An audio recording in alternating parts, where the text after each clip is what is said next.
다 같이 사도신경으로 신앙 고백 드리시겠습니다.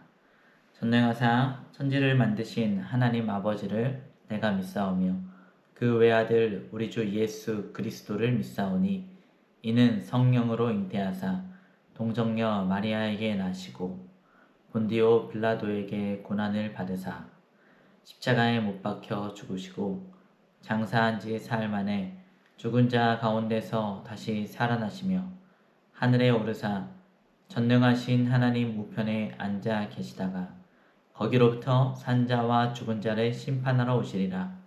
성령을 믿사오며 거룩한 공교회와 성도가 서로 교통하는 것과 죄를 사하여 주시는 것과 몸이 다시 사는 것과 영원히 사는 것을 믿사옵나이다. 아멘.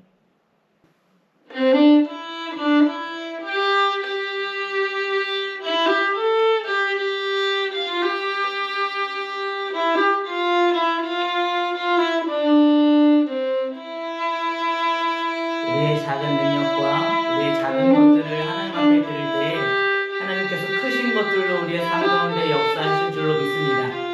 그 하나님의 일하심, 여호와 일의 하나님을 기대하며 함께 고백하기 원합니다. 날이 저물어갈 때, 날이 저물어갈 때, 그들의 서러울 때, 그때가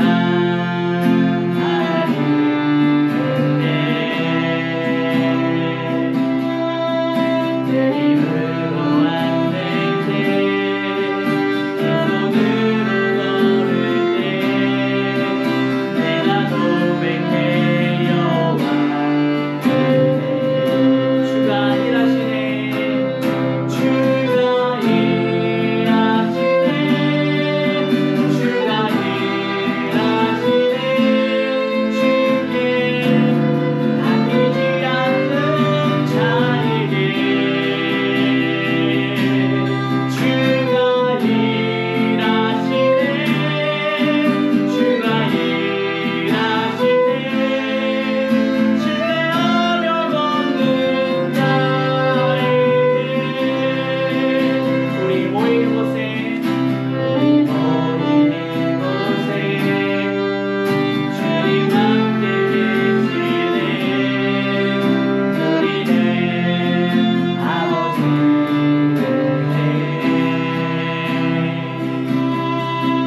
아멘. 할렐루야, 우리 함께 예배함이 은혜입니다. 네, 이 세상 가운데에는 믿음의 눈으로 보아야만 보이는 것들이 있습니다. 그냥 보았을 때에는 우연히 일어나는 것처럼 보이는 일들도요, 우리가 믿음의 눈을 열고 보았을 때에 하나님께서 3차원의 세상 그 위에서 놀라운 능력의 손으로 역사하고 계시는 것들을 우리가 보게 될 수 있습니다. 그 믿음의 눈이 언제 열리냐면 우리가 기도할 때에 열리게 되는 것입니다. 그러니까 우리가 기도해야만 합니다. 우리의 비전은 우리의 노력과 우리의 어떤 재능과 별개로 진행되어져 가는 것처럼 느껴질 때가 많이 있습니다. 그래서 우리가 새해가 되었다고 어떤 계획을 세우고 또 나의 인생의 목적을 세우고 이렇게 전진해 나아갈 때에도 내가 생각한 계획대로 이루어지지 않기 때문에 굉장히 그것을 유지해 나아가는 것이 어렵습니다. 하지만 우리가 기도를 하면 우리의 비전을 이루어 가시는 하나님의 손을 우리가 볼 수 있기 때문에 그 비전을 끝까지 붙들고 나아갈 수 있습니다. 우리 교회의 비전을 위해서 또 하나님께서 우리 한 사람 한 사람에게 맡겨주신 그 삶의 비전을 위하여서 힘써 기도하는 2026년을 살아가는 우리 라이트처치 성도님들 되시기를 주님의 이름으로 축원드립니다. 지난주에 요한복음 5장 30절에서 47절 말씀을 가지고 예수님께서 유대인들과 안식일 논쟁에 이어지는 예수님께서 안식일의 주인 되시며 예수님께서 하나님의 아들이심을 증명하시는 본문을 우리가 함께 살펴보았습니다. 예수님께서는 스스로의 뜻이 아닌 아버지 하나님의 뜻을 따라서 아버지 하나님의 뜻에만 온전히 순종하며 그것을 통하여서 자기의 심판과 예수님의 사역이 의롭고 정당하다라는 사실을 증명하셨습니다. 예수님은 당시 유대인들이 신뢰했었던 많은 유대인들이 따랐었던 요한의 증언을 언급하면서 비록 예수님께서 사람의 증언을 의지하시진 않지만 요한의 말을 듣고서라도 예수님을 믿고 따르라고 그렇게 구원받기를 소망하는 마음으로 그렇게 자기를 증명하셨습니다. 또한 예수님의 사역과 또 하나님과 또 말씀, 그 말씀이 예수님의 증인이 된다라고 증거하셨습니다. 그렇지만 우리가 예수님의 그런 말씀을 들었음에도 불구하고 우리 마음 가운데 살아계신 하나님의 말씀이 있지 않다라고 한다면 예수님의 말씀이 그냥 아무런 의미 없는 말씀처럼 느껴질 수 있습니다. 말씀이신 예수님을 보고 있음에도 말씀을 연구한다던 유대 종교 지도자들이 예수님을 알아보지 못했던 것처럼 우리들도 열심히 교회를 다니고 신앙생활을 하지만 우리의 삶 가운데 정말 하나님을 향한 믿음이 없고 그 말씀이 살아있지 않다라고 한다면 예수님이 우리 앞에 와 계심에도 불구하고 우리 그 예수님을 알아보지 못하는 일들이 생길 수 있다는 것입니다. 성경은 영생이신 예수님을 가리키는 표지판과 같은 것이므로 그 성경의 문자에만 너무 매몰되지 않고 성경이 증언하고 있는 예수님을 직접 바라보고 예수님께로 나아갈 수 있는 우리 모두가 되었으면 좋겠습니다. 오늘은 이어서 요한복음 6장 1절에서 15절 말씀을 함께 살펴보도록 하겠습니다. 설교의 제목은 친히 어떻게 하실지 아시고입니다. 오늘은 예수님의 모든 사역 중에 그 십자가 사역을 제외하고는 어쩌면 이 예수님의 이 사역이 가장 유명한 사역일 것 같습니다. 바로 오병이어 떡 5개와 물고기 2마리로 남자만 5,000명이나 되는 엄청난 수의 사람들을 먹이셨었던 기적에 대한 본문입니다. 6장 1절에서 2절 말씀입니다. 그 후에 예수께서 디베레아의 갈릴리 바다 건너편으로 가심에 큰 무리가 따르니 이는 병자들에게 행하시는 표적을 보았음이러라. 예수님께서는 디베레아 갈릴리 건너편으로 가십니다. 여기에서 이 건너편이라는 이 단어에 우리가 집중해 보았으면 좋겠습니다. 예수님께서 지금 유대인들과의 마찰이 점점 심각해지면서 그들의 핍박과 갈등을 피해서 갈릴리 바다 건너편으로 가셨다라고 우리가 이해할 수도 있지만 좀 다른 의미로서 우리가 생각해 보았으면 좋겠습니다. 갈릴리 이 서쪽 디베레아 지역은요, 헤롯 안티파스라는 왕이 다스렸던 지역이고, 동쪽은 헤롯 빌립의 통치권에 있었던 통치자가 다른 지역이었어요. 그래서 통치하는 분위기도, 지역의 분위기도 전혀 달랐습니다. 그래서 이 동쪽, 갈릴리 바다 동쪽은 굉장히 친로마적이고 친이방적인 정책을 펼쳤고, 그곳에 헬라 문화가 강력하게 영향을 주었습니다. 그래서 정통 유대인들은요, 이 갈릴리 동쪽 지역 사람들을 제대로 된 유대인이 아니다, 이방 종교 혼합주의에 물든 사람들이라고 무시하고 배척했었던 지역입니다. 예수님께서는 그런 문화적인 장벽을 건너 가신 것이죠. 예수님께서는 그곳으로 건너가셔서 예수님이 어떠한 분이신지 알려주시고 생명의 떡이신 예수님을 그들에게 주고자 하셨던 것입니다. 예수님은 늘 그렇게 건너오시는 분이십니다. 자기 자신을 주시기 위해서 하늘에서 이 땅으로 건너오시고, 어떤 문화적인 차이와 또는 종교적인 차이와 상황적인 차이를 넘어오셔서 우리에게 예수님의 그 생명을 주시기 원하시는 분이십니다. 이제 예수님이 굉장히 유명해지셨어요. 예수님이 가시는 곳마다 병자들이 치유받고 귀신이 쫓겨나가는 그런 일들이 일어나자 많은 사람들이 예수님을 따라다니기 시작했습니다. 예수님이 행하신 표적들이 소문이 난 것입니다.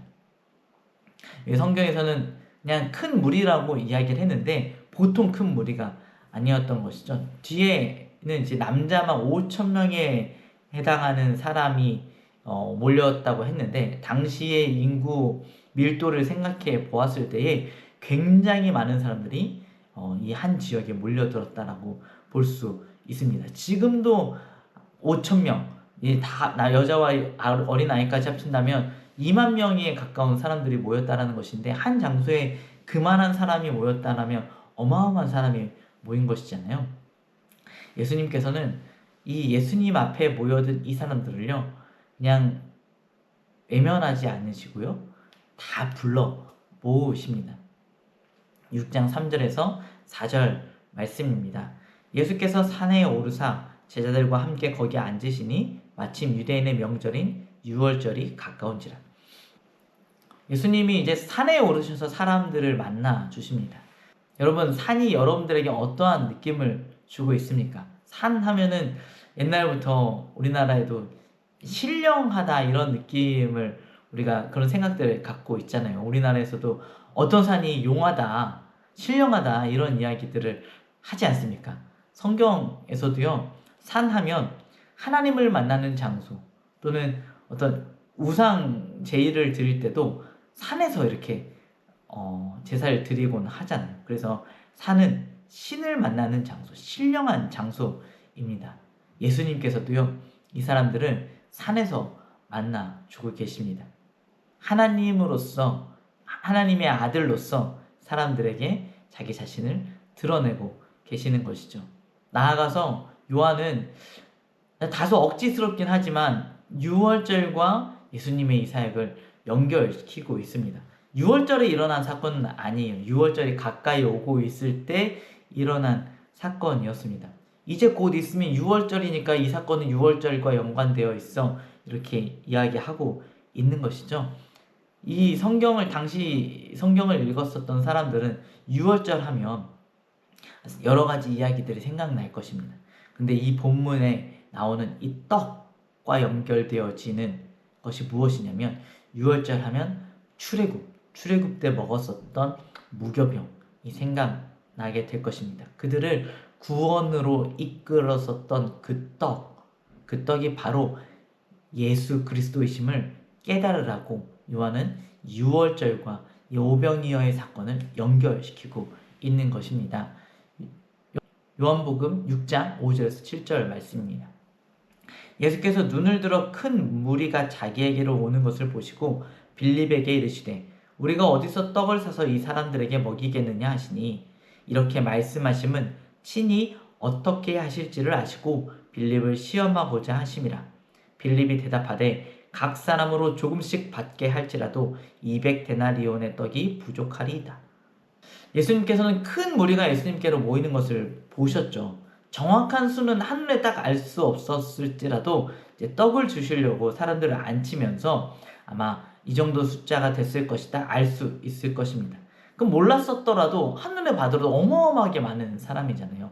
2만 명에 가까운 사람의 수가 모인 것을 알고 그리고 빌립에게 물어보십니다. 떡을 먹이고 싶은데 어떻게 해야 되겠니? 이때 예수님이 정말로 몰라서 빌립에게 이러한 질문을 하신 것이 아닙니다. 예수님은 이미 계획이 있으세요. 이미 어떻게 하실지 다 계획을 세워 놓으셨어요.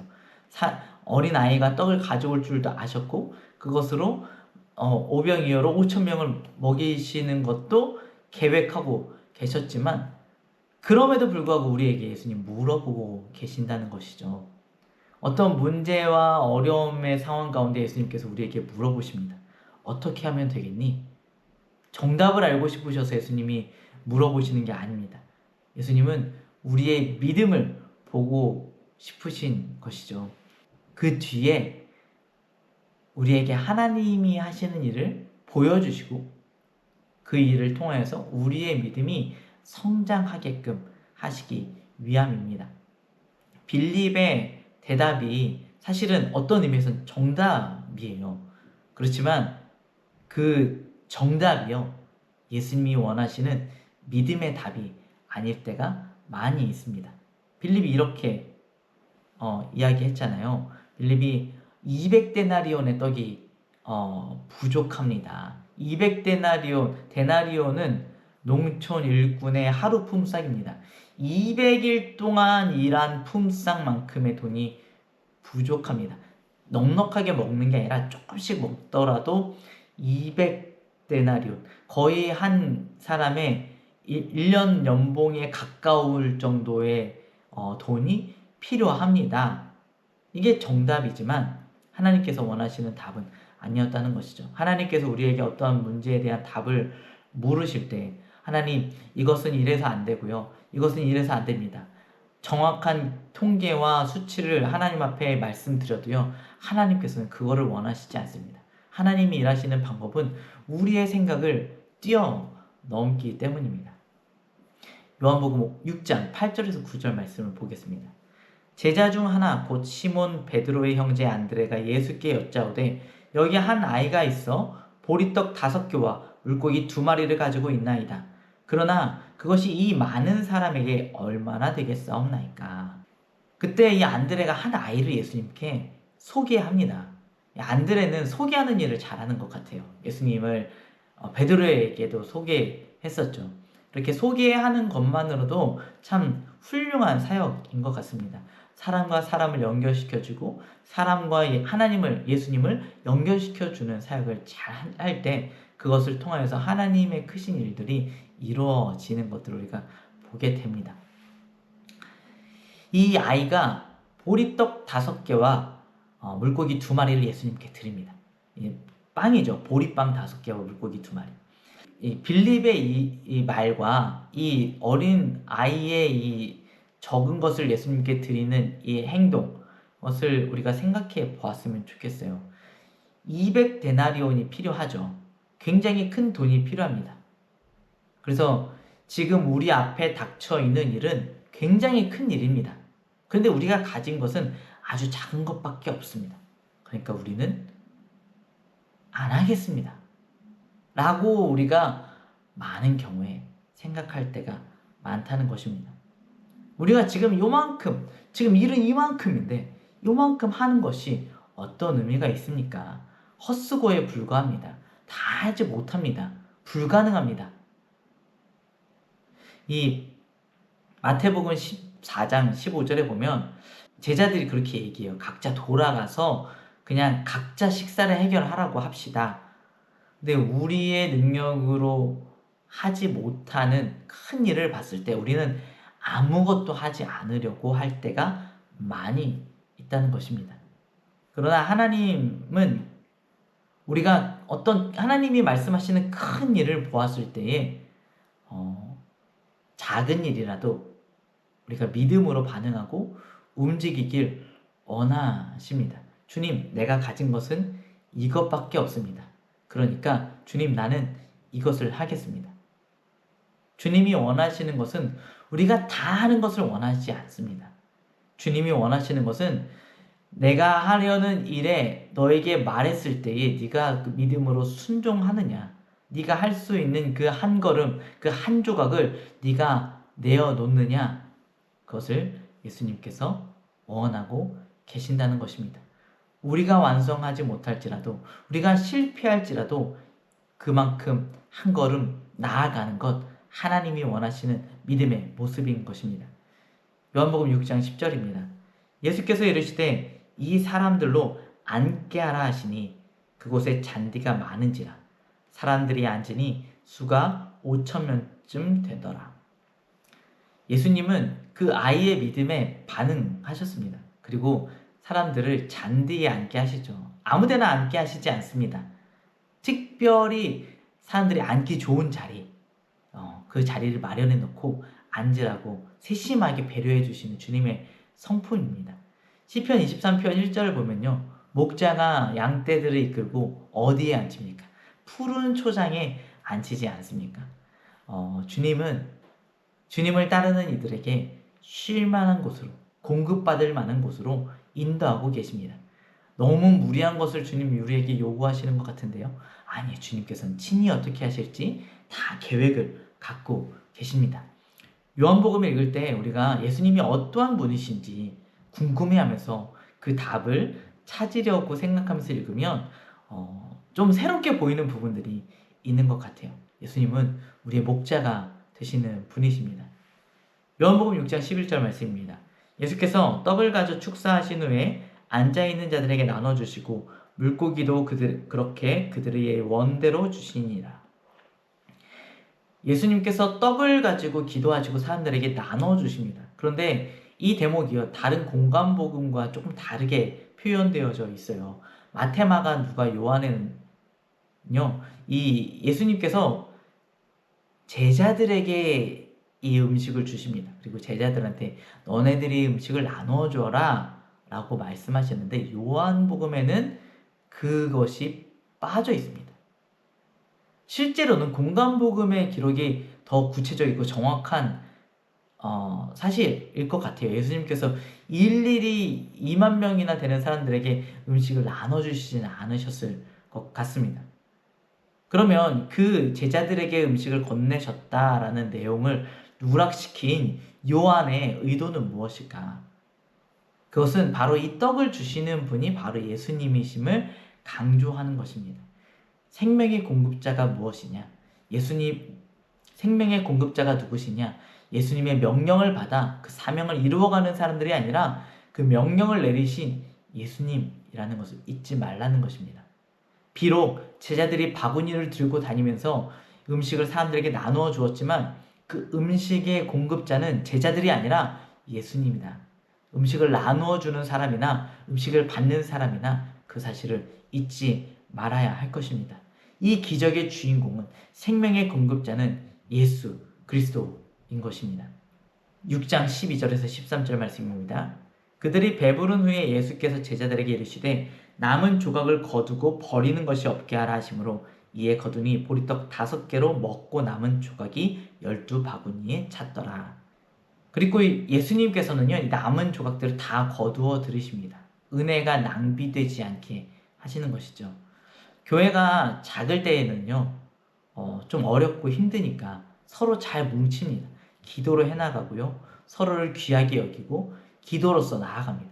그런데 뭔가 좀 일이 되어지고 교회가 되어지고 사람들이 많이 모이고 재정이 풍성해지고 그러기 시작하면 이 하나님께서 공급해 주시는 은혜로 우리가 살아왔다, 이 교회가 나아간다라는 생각을 잊어버리게 될 때가 있습니다. 사람을 귀하게 여기지 않게 돼요. 제가 큰 교회에 있을 때는요, 그러지 않겠다라고 계속해서 되뇌어 보지만 그래도 사람을 귀하게 여기는 마음이 나도 모르게 조금씩 흐려지는 부분들이 있습니다. 그것을 놓치지 말아야 돼요. 작은 것, 작은 한 사람, 연약한 한 사람, 그 한 사람을 우리가 귀하게 여길 줄 알아야만 합니다. 물론 교회의 재정들도 우리가 귀하게 여겨야 하고, 또 예배에, 교회에서 드려지는 그 모든 예배의 시간들을 우리가 귀하게 여겨야만 합니다. 은혜가 낭비되어지지 않도록 우리가 마음을 잘 가꾸어야만 합니다. 예수님께서는 은혜를 버리지 않으십니다. 낭비되게 두지 않으시고 다 거두어 드리십니다. 그 거두어 드린 조각이 바로 12바구니가 되는 것입니다. 온전한 이스라엘의 숫자. 하나님은요, 그들을 버리지 않으시고 다 거두어 들이시기로 계획하시고 그것을 이루어 가십니다. 그 방법이 바로 생명의 떡이신 예수 그리스도를 우리에게 주신 것입니다. 14절에서 15절 말씀입니다. 그 사람들이 예수께서 행하신 이 표적을 보고 말하되 이는 참으로 세상에 오실 그 선지자라 하더라. 그러므로 예수께서 그들이 와서 자기를 억지로 붙들어 임금으로 삼으려는 줄 아시고 다시 혼자 산으로 떠나가시니라. 그러나 안타깝게도요, 사람들은 예수님을 오해합니다. 당시 가장 큰 문제가 먹고 마시는 문제잖아요. 지금처럼 음식이 남아도는 시기가 아닙니다. 잘 먹을 수 있다는 것이 가장 중요한 시대였는데요. 그런데 그들이 경험한 이 오병이어의 기적은요, 혁명 아닙니까? 예수님 한 분이 있으면은 더 이상 먹고 살 걱정이 없겠구나. 이분을 따라가면 어디를 가든지 우리가 살아갈 수 있겠구나 라는 분명한 확신이 들게 하는 기적이 아니겠습니까? 그래서 그들은요, 그 자리에서 예수님을 왕으로 삼으려고 작정을 합니다. 그렇지만 예수님의 계획은 그것이 아니었죠.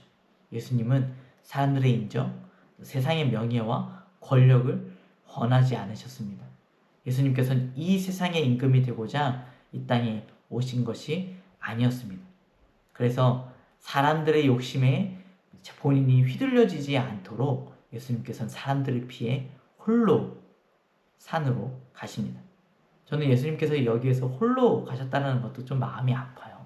왜냐하면 예수님 제자들이 이 사람들과 같은 마음을 품지 않았다라면 제자들도 데리고 산으로 가시지 않으셨을까?